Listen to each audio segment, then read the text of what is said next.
এই দেখুন বন্ধুরা, আমাদের এই বেগুন গাছটায় বেগুনটা হয়েছে কি দারুণ। এটা মাকড়া বেগুন সম্ভবত, আর ওই গাছটায় মাকড়া বেগুন হয়েছে। এই দেখুন কি দারুণ বড় বেগুন হয়েছে।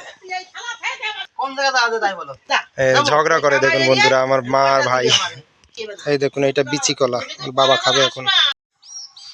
এখন আবহাওয়াটা দেখুন কি দারুণ আবহাওয়া, মানে দারুণ বলতে রোদটা নেই, হালকা মেঘ কিন্তু ঠান্ডা আবহাওয়া বন্ধুরা। আর আমাদের চারপাশে এখন ফসলে ভরে উঠেছে, দেখুন একদম সবুজে সবুজ হয়ে উঠেছে। এই পাশে অল্প একটু শশা গাছ ছিল, সেটা শেষ হয়ে যাওয়ার মধ্যে। এই দেখুন এখানে পটল গাছটাও কি দারুণ হয়ে উঠেছে, এখন নতুন নতুন পটল। দেখুন পটলগুলো ধরেছে সবে। এই গাছটার পটলটা একটু কেমন পোকা পোকা হয়ে যায়, দেখুন কি সাইজের পটল হয়েছে। নতুন গাছে এখনো তোলা হয়নি বন্ধুরা এই পটলটা। আর এই দিকে দেখুন আমাদের সেই চাল কুমড়ো গাছ, কি দারুণ লাগছে চাল কুমড়ো গাছ। আর ছোট ছোট চাল কুমড়োর যা মানে ফলগুলো পড়েছে জালি জালি, এই দেখুন। আর আমার বাবা এখানে জল দিচ্ছে, ওই বাড়ি থেকে আসছে জল একটা। আর এখানে জল দিলে না এই পাখিগুলো দারুণ মজা হয়, দেখুন এরা স্নান করে। আর একটা মানে বিশাল উপকারী এই যে শালিক পাখিগুলো না, এত উপকারী চাষির বন্ধু বন্ধুরা। এরা এই পোকামাকড় খায় আর স্নানও করে। এ দেখুন ওই সব পোকা ধরে ধরে ধরে ধরে ধরে খাচ্ছে, ওখান থেকে সব পোকা ধরে ধরে খাচ্ছে।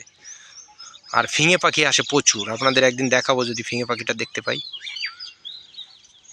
এই দেখুন এই পাশটা একটু আছে আর এই পাশটা একটু আছে, আর এই যে পটল এই পাশেও দারুণ লাগছে দেখুন।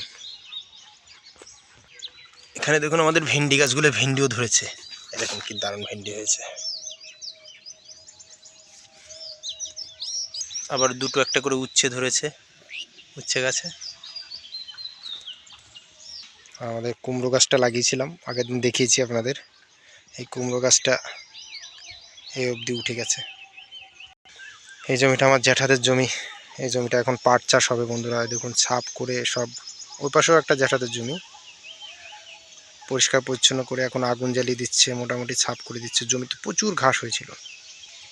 এই দেখুন আমাদের পাশে জমিতে ধান লাগিয়েছে, আর এই ধানগুলো কি দারুণ শীষ বেরিয়েছে, একদম পুরো শীষ বেরিয়ে গেছে সব ধানে। মিনিকেট ধান লাগিয়েছে বন্ধুরা এখানে। আমাদের এবার ধান নেই, ধানের জমিটা এবার আর নেই আমাদের কাছে, ওর জন্য আমরা ধান লাগাতে পারিনি এবার। লোকের ধানটার সৌন্দর্য উপভোগ করছি। আর এই যে এইখানটা আপনাদের আসলে দেখবেন যেতে ইচ্ছে করবে না, এমন মনোরম পরিবেশ, চারিপাশে ফসলে ফসলে ভর্তি। আর দেখুন এই আলের পথ দিয়ে হাঁটতেও ভালো লাগে। আর এই জমির আল দিয়ে হাঁটার আলাদাই মজা। এই সব জমিতে এত ঘাস জমে গেছিলো, আমার ওই জ্যাঠা এই দেখুন আগুন জ্বালিয়ে দিয়েছে। এখানে চাষ করেছে, চাষটার মানে হালটাও সেইভাবে দেওয়া যায়নি। এই দেখুন চাষির বন্ধু, এরা সব এখানে জল দিয়েছে আর এরা সব এখানে পোকামাকড় খাচ্ছে। এখন স্নান করছে না, সব পোকামাকড়ই খাচ্ছে, আমাকে দেখে উড়ে চলে যাচ্ছে।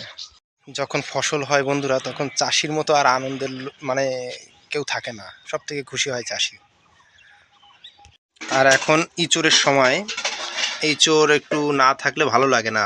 এই দেখুন ইঁচড় রান্না করেছে, আর হচ্ছে লাউ আর মাছ দিয়ে একটা সবজি করেছে, আর এদিকে কুমড়ো ভাজা করেছে। আজকের আইটেম সকালবেলা এইটাই। সকালবেলা তো না, ধরুন 10টা 11টা বাজে এখন। চলুন খাওয়া যাক।